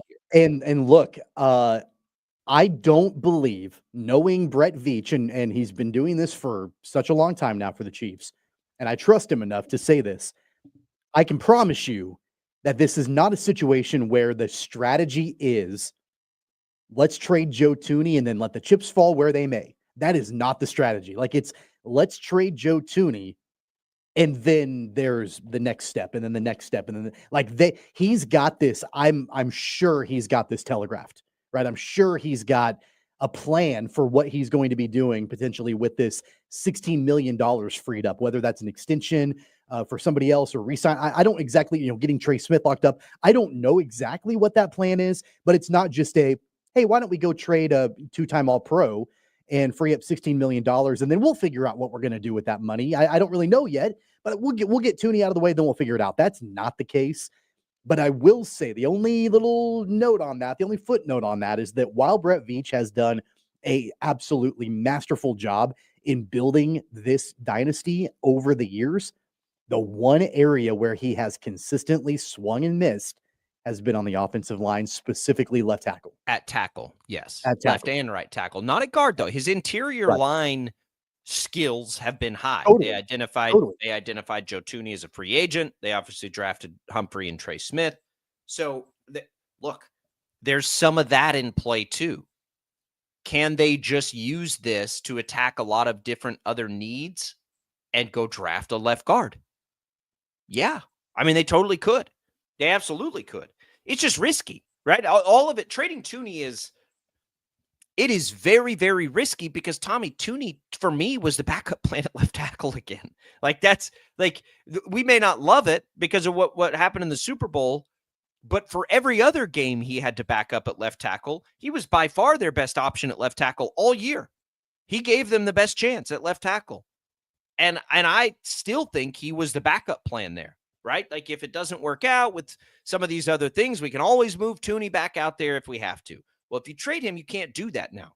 So now you're missing your left guard and your backup plan at left tackle. That is risky if they were to trade him. We'll follow this because I don't have a good gauge of what Joe Tooney is worth on the open market. If I were the Bears, let's just use the Bears as an example because they have such a big need there. I would be if I were the Bears watching them last year, I would be willing to trade a third for Joe Tooney. Would I be willing to trade a second for Joe Tooney? 32-year-old left guard? Probably not. And I'm not, and a third may be overly ambitious. The Bears are desperate, right? The Bears are desperate to solve that position. So Ian Rappaport just tweeted 3 minutes ago that the Bears are expected to trade for Joe Tooney. We don't know what the Chiefs will get in return, but that's Ian Rappaport reporting that it will, according to sources, that it will be the Bears are expected to trade for Joe Tooney today. Rappaport reporting that the Chiefs can use the money to use elsewhere. I'm going to stick with my initial hip shot reaction. The Chiefs trade Joe Tooney. They sign Ronnie Stanley. I'm going to stick with my gut on that. Again, it can't just be a one for one type thing. They're going to have to do other Well, no, things. They're gonna right. they're gonna land Obviously, they've Ronnie got to Stanley. find them. But the process of things will be in trading Joe Tooney. They begin the steps to sign Ronnie Stanley. The Chiefs love to be splashy like that, right? They don't have any problem doing that. And I really don't think the money to free up the money for Stanley is that complicated, because they have so much wiggle room with their biggest contracts by the accounts that I can find anyway, that they can get that done. I don't know if that's my preference. I honestly, because I don't know why the Ravens, the thing that sticks in my craw with Ronnie Stanley is, why are the Ravens willing to let him go? Well, they're over. I think they're over the cap too. I believe that they have some cap space issues as well. So I don't know if they can afford him. They have $9 million in cap space. Okay. Yeah. That's the other thing. Rappaport continues. The Chiefs will move on from a great player about to get a third contract that's similar to Tyreek Hill. It is. And we know that they hit a home run in the Tyreek Hill trade. And they nailed it, right? Joe Tooney's 32 years old. Okay. I do think that left guard is replaceable. If there is good trade value for Joe Tooney, I think it's going to be Sua Mata'ia. I think he'll be the starting left guard. I can get on board with this move. As much as I love Joe Tooney, and as much as I appreciate and respect the hell out of what he did for the team last year, I mean, it was a big ask, and he delivered. Almost, well, he wasn't highly successful in the Super Bowl, but he was still better than anything they had. And they said, hey, you're an all-pro. Go play out of position for us. And it's just like, all right, what do you need? You know, like I hope that assuming that this trade happens like it appears it will now, like he's appropriately appreciated, and people don't think so much about the Super Bowl and think far more about what else he's done for the Chiefs in his time. And he was well compensated. He got a big deal from the Chiefs. So it's not like nobody's having a pity party here. But well, and let's take a look, and this is going to be interesting too, because we don't know yet what the Chiefs are going to get in return. Let's take a look at what the Bears have as far as draft picks are concerned going into this year's draft. They have their first round pick number 10. They received the second round pick from the Panthers. I believe that was that part of the DJ Moore trade? Maybe? Or the trade to get Bryce Young. Right. Yeah, exactly. So they've got the second round pick 39 from the Panthers. Then they have 2 picks after that. They have the second rounder, pick 41. They have a third round pick 72, 1 5th round pick, and 2 7th round picks. It's not going to be a 5th, and it's not going to be the 2 7th round picks. So the Chiefs are going to get a top 3 pick out of this trade. Well, I would imagine they'll get either one of the seconds or they'll get the third. Would be my guess. It doesn't have to technically be a pick this year. There could be a component of this where there is a cost savings for the Chiefs. So I wouldn't even, I'll be honest, and I know people won't like it, but I wouldn't take a 5th totally off the table, because you got to remember the incentive here for the Chiefs too is to free up some money. So they have incentive to make a trade too. Look, if they go and get one of those seconds, okay, this here's is a an update. no-brainer. Ian Rappaport just followed it up seconds ago, saying the deal is being finalized as we speak, but sources say it's centered around a future 4th round pick. Okay, so that wouldn't even be this year. Correct. So it'd be next year. So this is purely a cost savings. That would tell. And for the Chiefs. Now, look, I told you, 4th, or what did I say? Third would be ambitious. 4th feels about right. I mean, that does feel about market value, and 4th round pick has plenty of value. But the move here is for the Chiefs to save the money. Okay. What does that tell us? It's not going to help them move up in the draft. Okay. It's going to help them sign. It's going to help them sign Ronnie Stanley. It's the money. They can move the other guys in. They can do their restructuring. They can go after Stanley, and they can attack defense through the draft. I honestly, I think that's my most likely scenario right now. So are you suggesting, Ronnie Stanley getting signed by the Chiefs, Sua Mata'ia starting the season at left guard. Or Wanye Morris, either one of them. Yes. Well, I mean, I think that Sua Mata'ia has been the guy that's been graded. Yeah. Is Caliendo is a free agent? Yes. He is a free agent. He's one of the guys that they would need to bring back. You could use him. You could probably get him back. Joe Thuney has been an asset for them. Left guard is not the same liability as left tackle. It's not. Especially not when you have Suamatai and Morris with high pedigrees sitting there just looking for a place to play, right? I mean, it's wild. It is wild that they're trading, obviously, their best left guard, but also the guy who was their best left tackle last year, That's what I mean. The risk is immense to me because he's your backup plan at left tackle, right? If S hit the fan next year, right, you could always had in your back pocket, well, we can throw Thuney back out there. Yeah. Right? Adam Schefter reporting that it will be a 2026 fourth round pick from the Bears for Joe Thuney. Yeah. So it's money. Boy, this is escalated very quickly. And if it's money, I'll add one more to my hip shot. They'll extend Trey Smith, and then they'll go get Ronnie Stanley.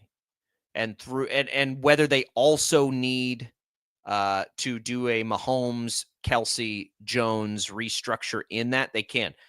They may be able to do a lot with this, right? If they do this, if they extend Trey Smith, which they've said is what they want to do, and if they go and restructure some of those others, this may not only be a left tackle move either, by the way. It could be a left tackle, Nick Bolton, combination here. There are a lot of ways they can use that money. And so I think when the dust settles, when we evaluate this trade, we must remember that it was not Joe Thuney for a fourth, right? Joe Thuney for a fourth was a part of it, but when we're considering, because Joe Thuney's going to be good in Chicago. Honestly, I don't know if I'm going to go quite as far to say like that your hip shot of them signing Ronnie Stanley. I would love for that to happen, but I'm not ready to say that that's going to be the case. But where I do agree with you is that the move is to get Trey Smith signed to a long-term extension. So I think that's, in my opinion, what they're going to try to do. And then you've got a fourth-round future pick. You're trading away Joe Thuney. You're basically choosing, if it goes that direction, you're choosing the 25-year-old guard over the 32-year-old guard at that point. They could have extended Trey Smith even without making this trade, though. Could they have? I don't know. Because you're going to lessen the cap hit this year with a Trey Smith extension. So that actually is financially more viable. So that could have, but I agree with you in the sense that, yes, they're not going to pay two guards, a center, and they're not going to do that. They can't. So you're making a choice here, and the choice is the young guy. And it's the right choice as much as it sucks. But when we go back and we evaluate this trade, as Joe Thuney's killing it in Chicago, we must remember what follows the trade and what it allowed them to do as a part of the trade. You have to look at it that way. You have to. Just like the Tyreek Hill trade. They weren't going to get equivalent trade value for Tyreek Hill, but what did it allow them to do? And that's why it was a smart trade. Jury will be out on whether or not this is a smart trade, because you're trading a Pro Bowler and one of the best left guards in football on an already shaky offensive line. But it allows them to do some stuff. Shreyas Laddha comes in. We got some listener questions for Shreyas. We'll go through bracketology with Shreyas since we didn't have time to get there with that breaking news. We'll come back more Sports Daily right after this.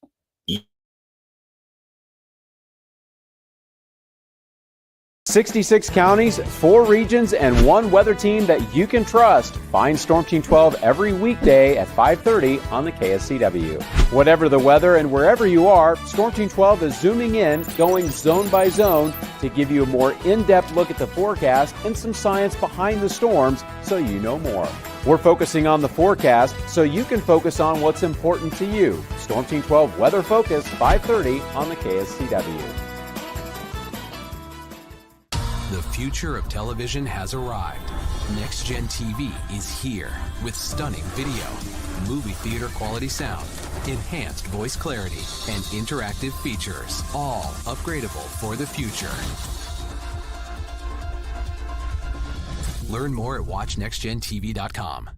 Sometimes people tell us, I don't get it, it's just tea. But let me tell you, we are so much more than just tea. With 20 plus flavors of sweet and unsweet iced tea, the possibilities are endless. Come on in and try them all for free to find your favorite or get us on the go for your busy lifestyle. And don't miss happy hour every day. So the next time someone tells you it's just tea, tell them to come by and find out why we say drink tea, be happy. Is the canvas of our imagination. They tell a story. Clouds affect the events of your day. Sometimes they growl, sometimes they inspire, but they're always the messengers of nature's mood written in the sky. Storm Team 12 understands the language of clouds. We're dedicated to decoding their message so you know what to expect. Behind every cloud, there is a story waiting to be told. Trust Ross Jansen and Storm Team 12, alerting you first to the impact on your life. When you need help, remember, you're not alone. We are here. We are neighbors. We are together. We are Kansas.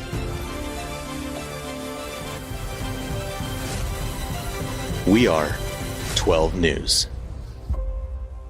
They say, What is GMFB overtime? It's Peter, Jamie, Kyle, and Akbar breaking down the NFL 5 days a week. It's okay to be excited. It's this, that, and a whole lot of It's football for everyone. Weekdays at 10 a.m. on KSCW. Are following a breaking update. Every day, all day, stream the stories that have you talking near and far. Whoever is behind the wheel of this bus is not stopping. From hundreds of local reporters and meteorologists spanning the country. Chaos here this morning at the UW campus. Search LNL for the all-new Local News Live streaming app. Make yourself known now. 83101 in traffic pursuit. Oh my God, here. Investigate TV Plus begins with real people. We investigate stories that impact you. And inspire change every day. Something is broken. Real problems. Why are they hiding it? And real solutions. My daughter was dying in front of me. What was your reaction when he said that? Investigate TV Plus, weekdays at 3:30 p.m. on KWCH. Sometimes people tell us, I don't get it, it's just tea. But let me tell you, we are so much more than just tea. With 20 plus flavors of sweet and unsweet iced tea, the possibilities are endless. Come on in and try them all for free to find your favorite or get us on the go for your busy lifestyle. And don't miss happy hour every day. So the next time someone tells you it's just tea, tell them to come by and find out why we say drink tea, be happy. Mornings are busy. We're here to make your mornings better. We report the stories that affect you. 3 more hospital lies from contaminated apple juice just a day after the FDA issued a recall. We're here to make your mornings better. Closing east and westbound lanes of K96 for repairs. With 12 News, you're prepared for your whole day. Scattered thunderstorms across the state into the afternoon. Stay a step ahead with 12 News this morning on KWCH and KSCW.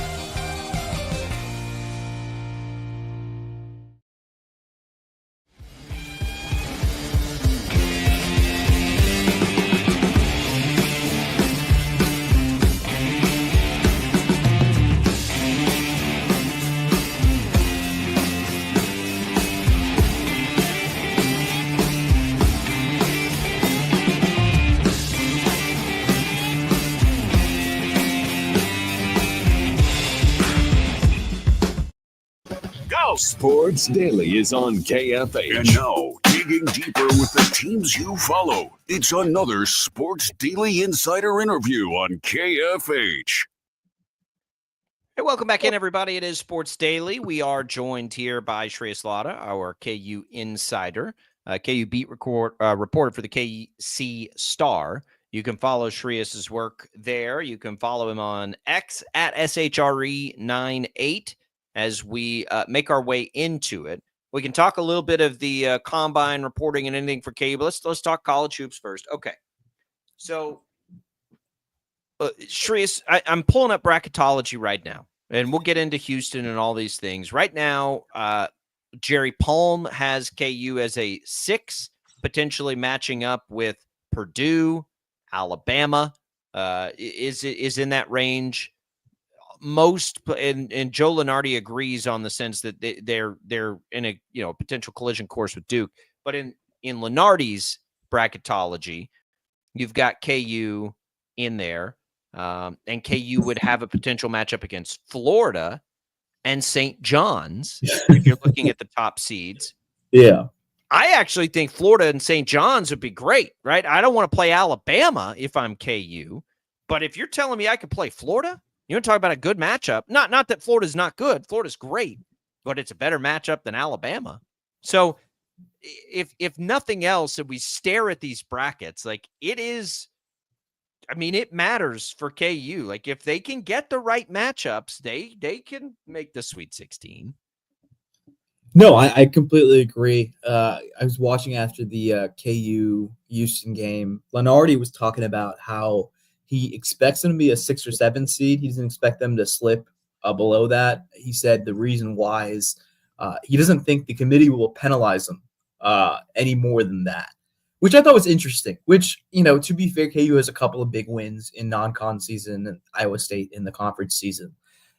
So I understand that. But I think you're right. It's going to 100% come down to matchups for KU for how far they go. Like you said, you'd rather not play Alabama and LeBaron Philon and the squad he has than play somebody like Florida or even meet old friend Zuby Ejiofor on St. John's. So it could be interesting. I think with this KU team, I expect them to win round 1. And then round 2 will highly depend on matchups. Like last year, they had a tough matchup against Gonzaga. The year before that, the Arkansas matchup, I think if you replay that game 10 times, KU probably wins it 6. They probably win it with Bill Self, to be honest with you. I think that game. Yeah, look, so then let's go back to Houston. And as we look at matchups and we look at everything, if nothing else, KU reiterated what we already know, and that's that they're good enough to play with any team in the country. Duke, maybe a challenge if they played a second time around, but most teams, KU's got the ability to play defense at a level that will keep them in any game that they play in theory. They allowed 26 more shots to Houston. They turned it over 20 times, and it was a 6-point game. That is a recipe for disaster. Neither of those things happened. Why? Because they play really good defense. On the flip side, they can't play offense to save their lives, especially at the guard position. But it does reiterate it, right? Win, lose, or draw in any game they play. Like, the Utah trip was damning because they didn't play defense on the Utah trip. They're at least playing defense now, even as they've lost some games. Tech, Houston, kind of the same thing. Like, they're playing defense again, which is, I think, the most important thing.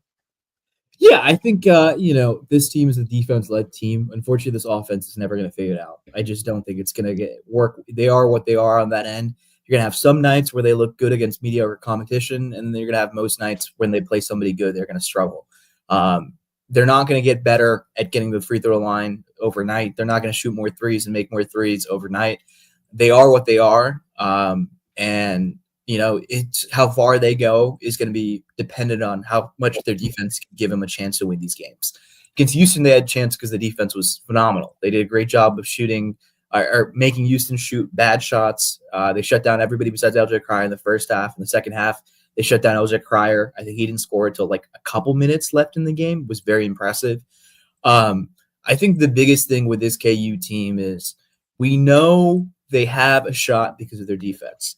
Unfortunately, their offense is very hit or miss, and it's a kind of a disaster in the sense of trying to win basketball games with good teams.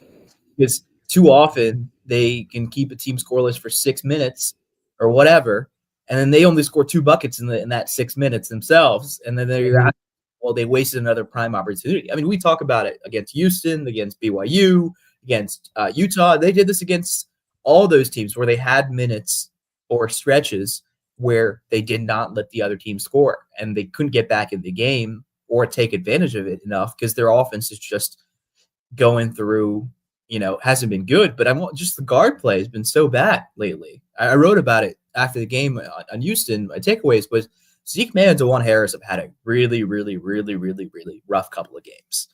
In the loss of that shuffle has been, obviously KJ Adams is playing great offensively. I mean, he was as efficient against Houston as he was against Colorado or, Texas Tech. But he's had to step up, which worries me if I'm a KU fan because KJ Adams should not be your number 2 scorer on this team. I don't care how good or bad they're playing. It's just putting a lot of pressure on a guy who can only score within 6 feet of the basket. I agree. What was it? 9 points out of the starting guards in the game against Houston combined. DeJuan Harris isn't going to give you the offense, so it's going to have to come from somewhere else. And Zeke Mayo has not been hot lately. Diggy Coit has. Can they afford to give Diggy the minutes? Because he's got the stones for it, right? Like he's not scared of it, but he doesn't make them as good defensively. Is that okay with you? Like, are you okay with that trade right now for KU? Yeah, they need more guys who are better on offense and defense. I don't care anymore.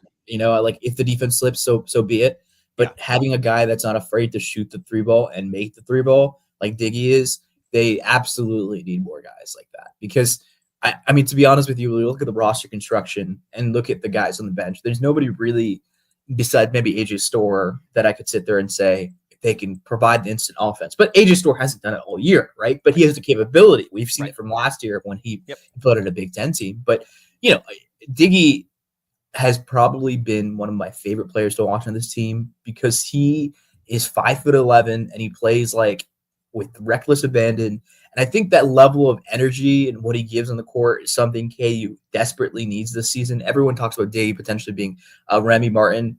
Okay, but where's the rest of that team? It's just it's not there for me. And I think they should play DeJuan less minutes. I think it's going to be a little bit of a defense of a step back, I would say.